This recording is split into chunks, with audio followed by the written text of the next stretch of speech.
I think they were excited as we started adding guys coming back to practice. I mean, and, we had some more guys that came out on, Saturday and Sunday and were able to do stuff. We were able to practice a little, practice Monday and Tuesday, for an hour with all those guys. And I think they were excited to have guys back out of protocol and excited to be able to play some 5-on-5 and excited. I mean, I just think to try to get back into a little bit of a routine.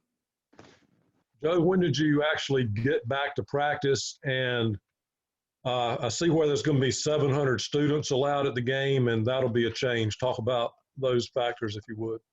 Well, Monday was the first day we played 5-on-5 since SMU with our guys. Now we did play some 5-on. We did play some 5-on-5 against a scout team, half court. We used those guys, for some as defenders, or we used them so we could work on some things defensively. But Monday was the first day since SMU we played 5-on-5 with our own real guys, with our team. I do think it'll help the students.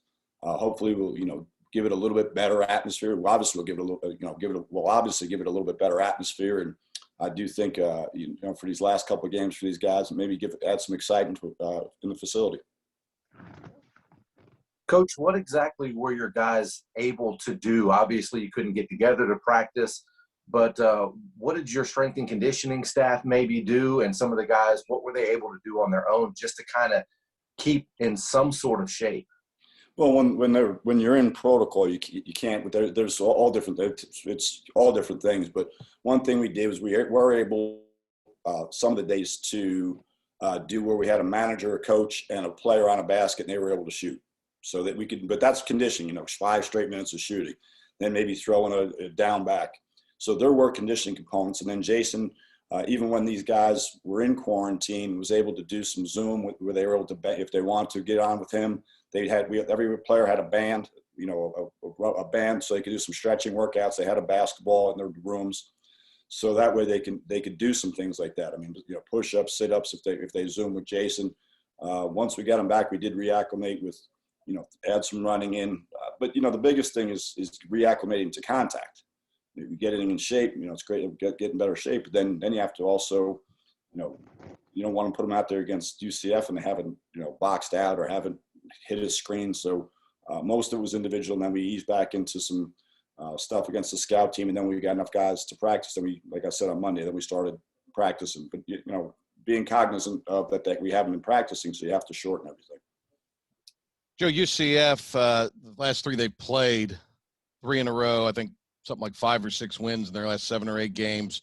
Now, they did have a couple canceled, and I guess got back here last night or the night before. But I have to imagine a much different team than when you faced them over a month ago.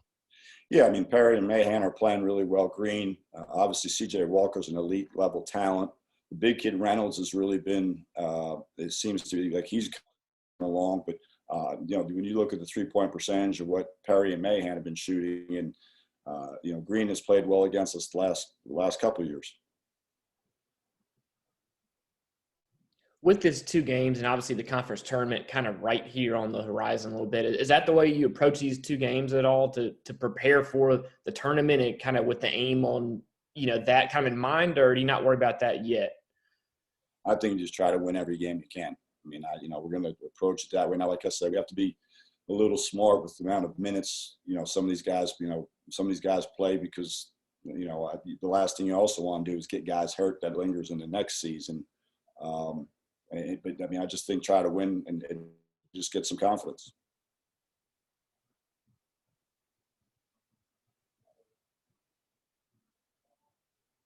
With everything the team has been through, how important is it for them to get to actually come back and kind of wrap up that season, not on a break, but coming back from the protocols? I've been proud of the way the guys have acted, reacted. It's we talk about it all the time, irregardless of COVID, and usually you're discussing with them about injuries or something like that. But it's amazing how quickly these things can end. And you look, it was a shortened season to begin with, and you miss league games. But I all these kids that have, not just our guys, but these kids that have gone out and played, they chose to play, and I think getting an opportunity to play for them is pretty cool, and it's special, and they should cherish it. And our guys, I think, are happy to be able to get back out there and have an opportunity to compete again and not, finish this thing shut down.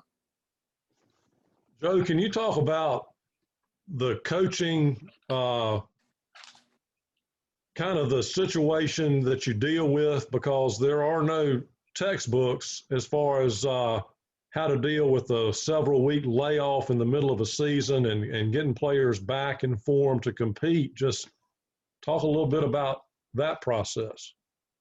I think you have to rely on your trainers and your strength coach and your eyes. I mean, I think that, making sure that we're getting these guys to, that you're not overworking them and yet not underworking them to the point where they can get hurt because they're not in shape, and yet not overworking them to the point where they're going to be fatigued on Thursday and then a quick turnaround on Sunday.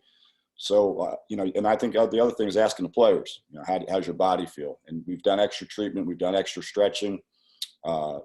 We tried to multitask, obviously we've had to shorten practice, but we tried to multitask, and you have to think a little bit differently. What can we accomplish that usually takes 2 drills in 1 drill? I think it'll help us all long term, but there are some things that we do in drills that we usually, for example, we play 4-on-4, and it's usually a closeout drill. We don't usually ball screen because we don't want them ball screen. But make a long story short, now we let them ball screen so we can multitask. You can close out, you can ball screen defense, just things like that to help these guys get their feet under them again.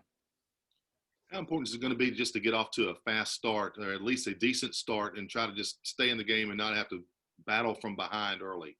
Well, I think like we talked about the last time when we came out of this or getting back, it's you can't simulate the speed of the game, and that's where coaches say it all the time, and I worry all the time watching. You watch other teams come out of pause, and you really don't know what to expect. And I don't say that as a could you play great? Yeah. I mean, could you play really poorly? Yeah. That's what the scary thing as a coach it is.